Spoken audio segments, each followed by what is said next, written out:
evening. I'm Katerina Georgieva. This is CBC Windsor News. Tonight, businesses on the brink. Owners tell me they're in survival mode during a peak shopping season. Plus, parents protest at a school board meeting, saying they take issue with certain books in the public board's catalog. It's tax season. Our first look at the pressures facing new councils and what it means for your bills. And a new business network launches in Windsor, Essex. One Black business owner tells us he feels freshly motivated to succeed in his hometown. The pressure is mounting for small business owners. This is usually the time of year when sales pick up, but owners tell me that customers just aren't coming back through their doors. Some say it's a struggle to keep the lights on, and yet another tells me they're making the call to shut down their shop.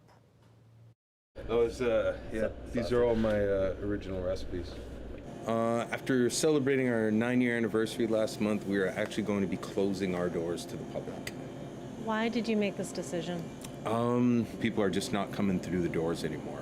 Dreaming up recipes in this kitchen, creating specialty products for a community he adores. But he says consumer habits have changed dramatically. He went from his biggest boom from 2020 to mid-2021 to an absolute bust in 2022, right as inflation hit. We are down now almost 1,000 customer visits from one year to the next. So that equals what he would have paid himself this past year, essentially working for free. Cost of ingredients went up, and increasing his prices could mean losing customers. And he knows people are hurting. And I don't blame them because the price is so high. You work hard for your money and you should choose how you spend it. The only thing I would say is that if there are some shops that you love, please frequent them. I understand they can't do it as often because it is more expensive, but to make that little effort could save a shop. As another business shuts its doors elsewhere, businesses are worried as well about what might happen if things don't get better. The burnout is real, and we've heard it from a lot of business owners, small business owners, saying that they've never worked harder for in their lives, and it's for practically peanuts. Chotali says across 18 years, this is the worst he's ever had. It's coming as he expanded his business. He says it's worse than the start of the pandemic. I mean, consumer habits are definitely a part of it because they have changed quite a bit. But I would almost say it's kind of death by a million paper cuts for a lot of small businesses. Yesterday, the chamber said that they are afraid that other businesses might be on the brink of closure. This is a loaded question, but are you approaching that, or are you okay right now? Like, how worried are you for the future of your business? No, we're definitely worried. It's definitely a worry, and right now we're pushing hard just to be able to get through this. Meanwhile, a new shop has been met with a harsh reality. It's been tough. It's been certainly harder than I was expecting it to be, given that I'm bringing a new product to the market, and it's definitely an underserved community. So I was anticipating higher foot traffic to start, but it's been slow. She says people are excited a vegan grocer is here, but it's not translating in as many sales as she'd like. She's already had to reduce her hours, in part for her mental health. It's really hard. When you open a business, I wasn't expecting it. It's like having a baby. She's like a crying baby that just cries and whines, and I'm not complaining. She's beautiful. I'm very proud of my baby, but it's exhausting. So definitely burnout, and then to as well not have people coming in is hard. There are worries about how the next year will go. Yeah, I mean, if things keep going like this, then it definitely will be challenging to make it into the new year. Even right now, things are tough. So I mean, I'm a fighter, and I'm gonna keep going as long as I possibly can. I've got a lot of plans, but I definitely need the support of the community to be able to get there. She's still hoping to see a holiday rush, but it hasn't happened yet. As for Bornay, he closes his doors at the end of this month with nothing but love in his heart for his customers. They're so beautiful. They're fantastic human beings, and I love interacting with them. So there's no ill will towards them because, like you said, I do understand what they're going through, and you can't judge anybody for that. These are just terrible, tough times, and this is what happens. Sometimes life throws you a curveball. How are you feeling today? Is the right word melancholy? Happy and sad, you know?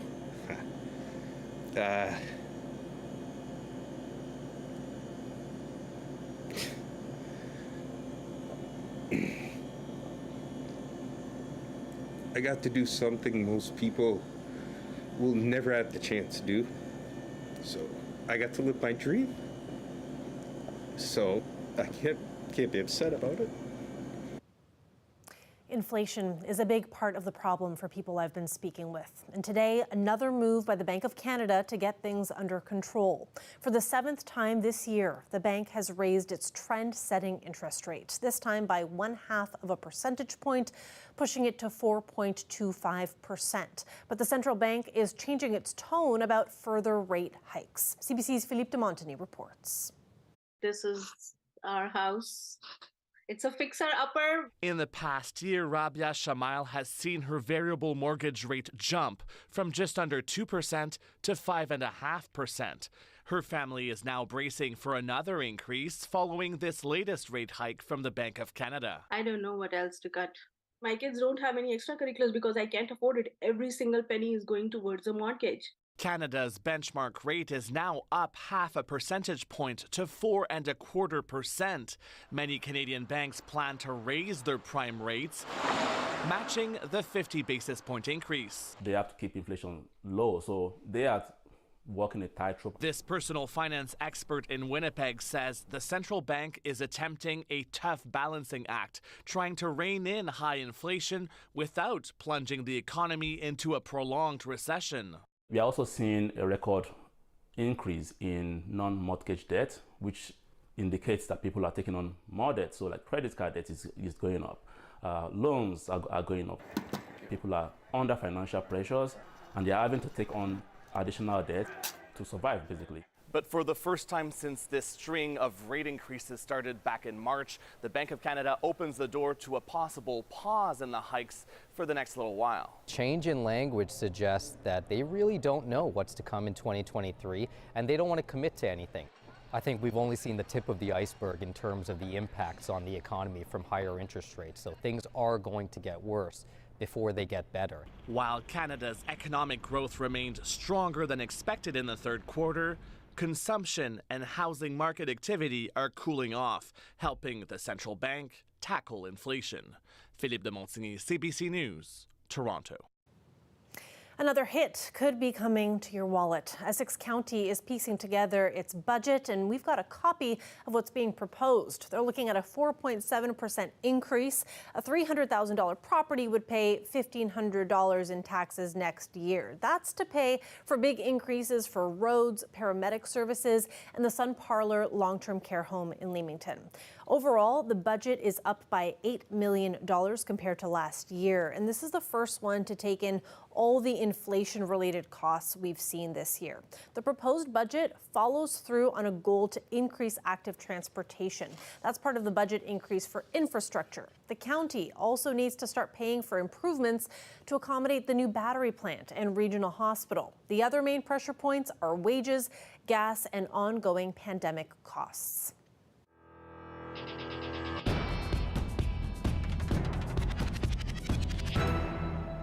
A development tonight related to that shooting that left one man dead in Windsor last week. Police say they have made an arrest and continue to search for a suspect.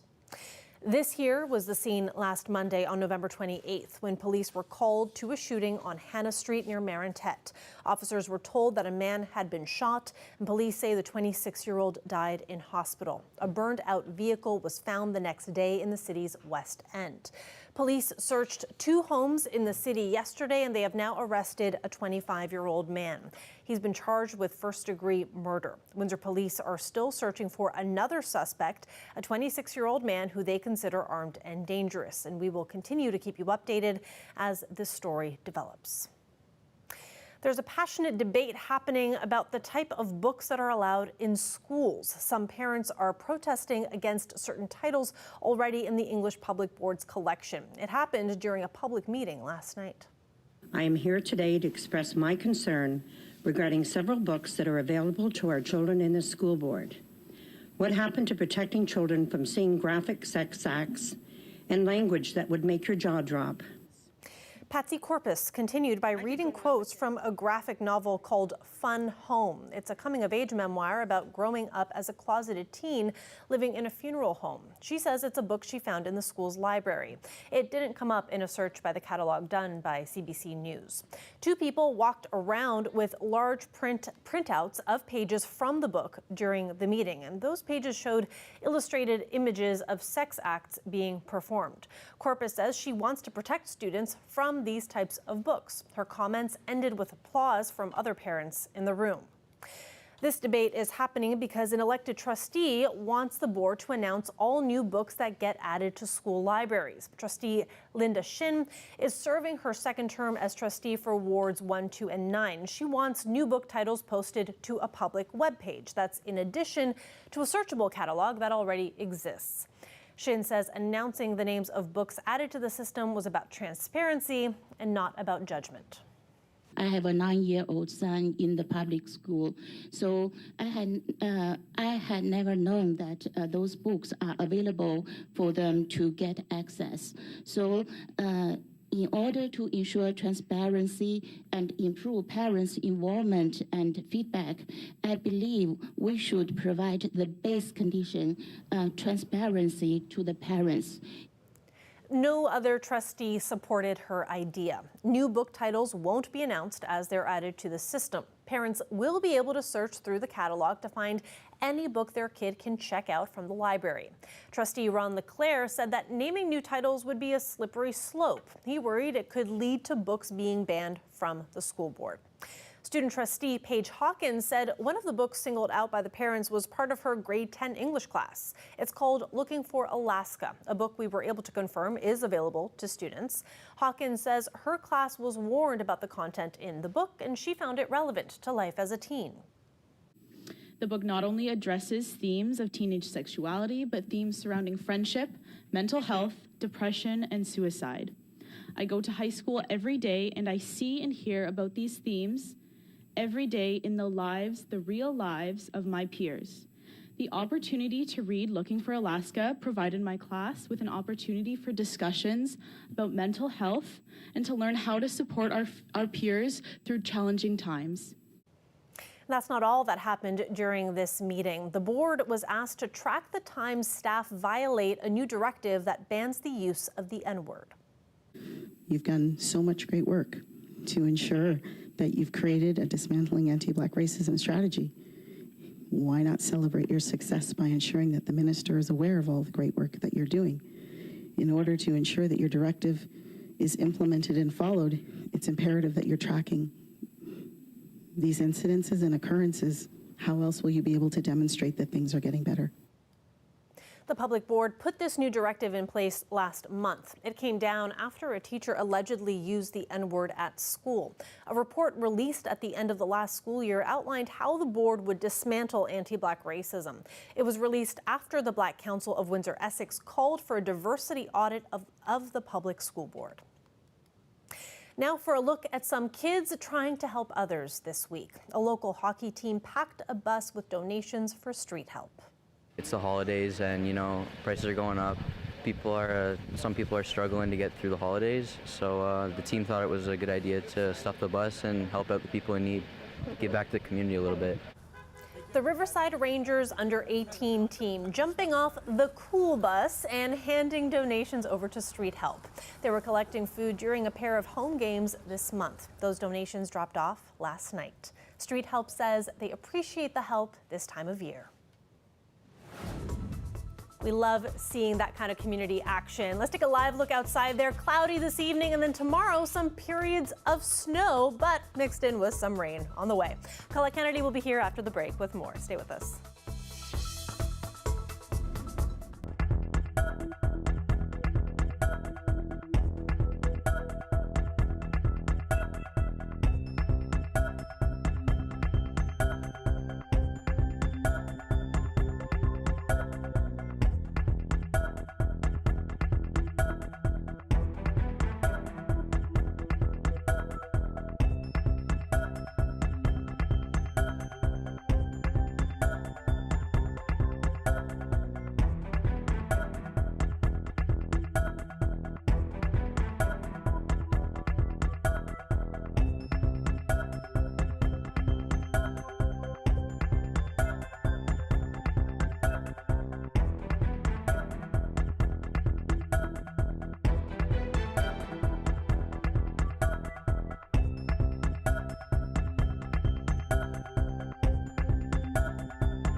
Colette Kennedy is here now for a look at our weather forecast. And Colette, I've been talking about my anticipation of snow, and we finally get some tomorrow, but it's not quite what I was really hoping for. Yeah, it's kind of looking like sloppy, like, you know, and it's a little bit messy, kind of wet flurries mixing with rain showers and kind of switching back and forth. Anyway, I'll show everyone what I'm talking about here as we work our way into the forecast. Just looking, first of all, though, at what our current conditions are looking like, and obviously mild for this time of year. Sometimes it's not really the last few days feeling like December. We're sitting at 7 degrees, Chatham-Kent 6, Sarnia as well, even 5 over towards London there. The winds, although we had that cold front, like the first push of colder air that pushed over the Great Lakes, it really was more to the north of us, so kind of the tail end tried to move some cooler air our way, and it didn't have much of an impact. You can see even by the winds here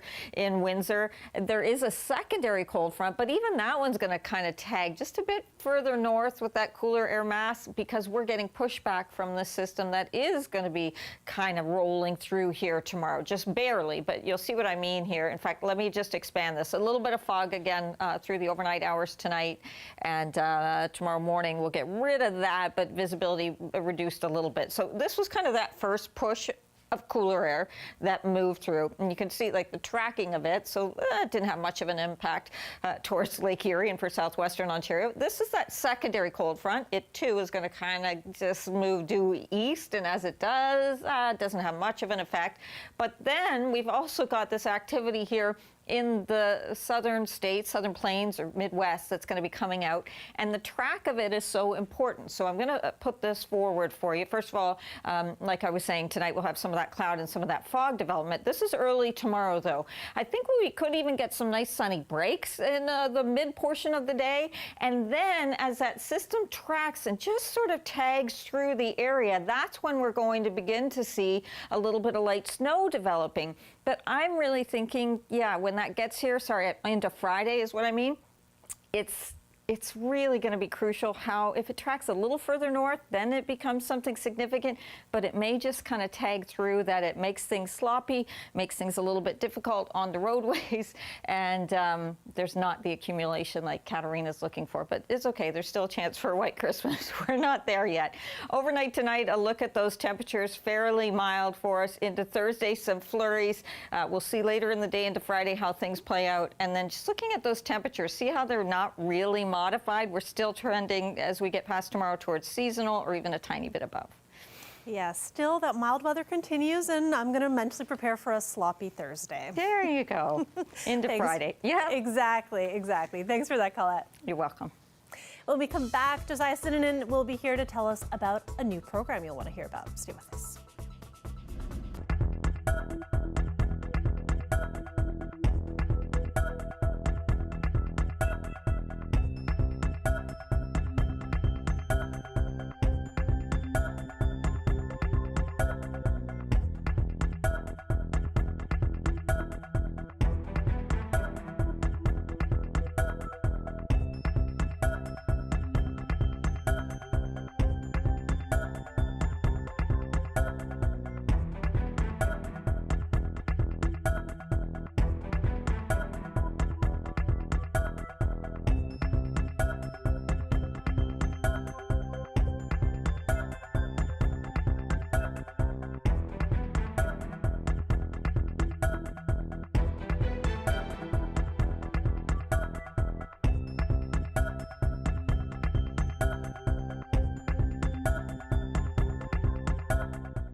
free.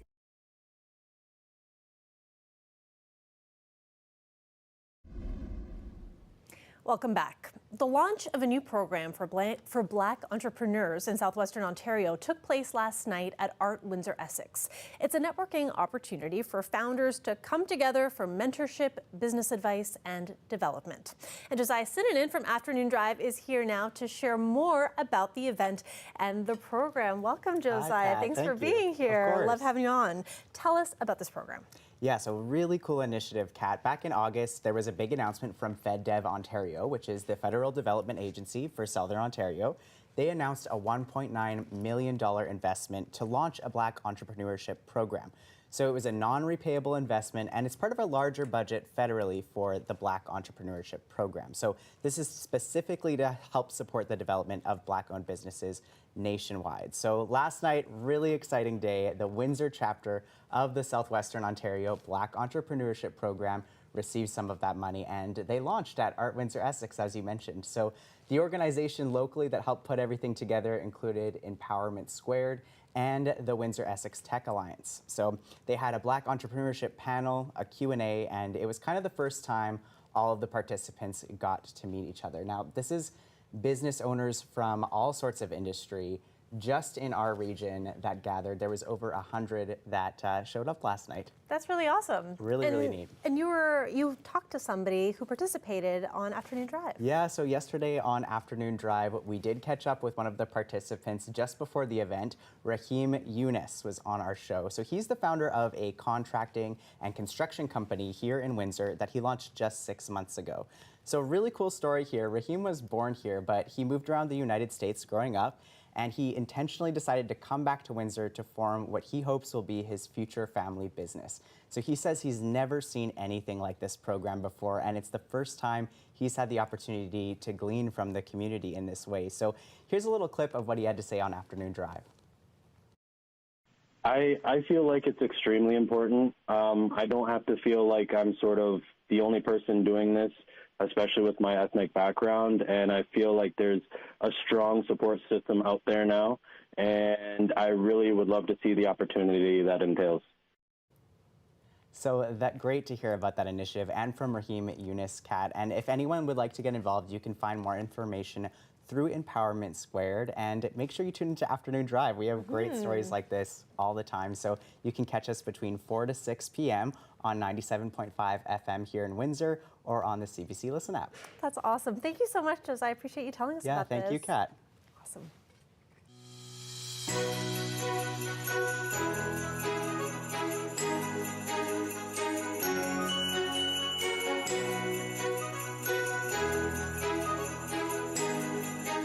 Donations continue to come in for the Sounds of the Season food drive. And we have a really neat story on our website about one food drive spearheaded by students. It starts at Holy Names and ends with residents on the West End. So for our religion ISU, we had to do a faith in action project. So basically something in the community and an issue that you felt was very prominent. So myself and my partners, Natalie and Simon, we decided to do a can drive in order to help the community. We didn't know that everybody would bring kind of bags, and it was just like a wonderful experience to see the tables and tables of cans, I don't know, like pasta, like cake, like it was everything. It was amazing to see, and everybody was just so giving, and it was the perfect time. You come into Semi, you bring a can, and then you can have a fun night. It was perfect. It's an amazing experience to see the community come together and achieve a common goal for the common good. It's just amazing that we know that we're helping and we're making a difference in somebody else's life, and hopefully we can keep doing this. I know the Holy Names community is amazing when it comes to this stuff, to come together and just help others in need. That's our school motto: for others, not oneself. And to get a full look at how that chain continues, head over to our website. That's also where you'll find details about our Sounds of the Season campaign. And we are holding special shows on December 15th. That is next week. And Nav and I are also inviting you into our studio, a little meet and greet at noon. So you can drop on in during your lunch break that day to check out the space, and we'll have a chat. We will have live musical guests for our live shows. We'll also have some prize giveaways and much more. And for more information, of course, keep an eye out on cbc.ca/Windsor. Hockey star Marie-Philippe Poulin just won the Northern Star Award as Canada's Athlete of the Year. Poulin captained the women's hockey team to a gold medal at the Beijing Winter Games in February. She finished second in tournament scoring with 6 goals and 11 points and scored 2 goals, including the game winner in the gold medal game. She was also Canada's flag bearer at the opening ceremony. And in the summer, she had 5 goals in 10 games to help Canada defend its title at the World Hockey Championships in Denmark. Sports journalists and broadcasters from across Canada voted on the award. That is it for CBC Windsor News. For news anytime, go to our website at cbc.ca/Windsor, and that is where you should go for all of the information on our Sounds of the Season campaign and how to donate to support local food banks. We're on social media as well. You can check us out on Facebook, Instagram, and Twitter. Thanks for watching and have a great night.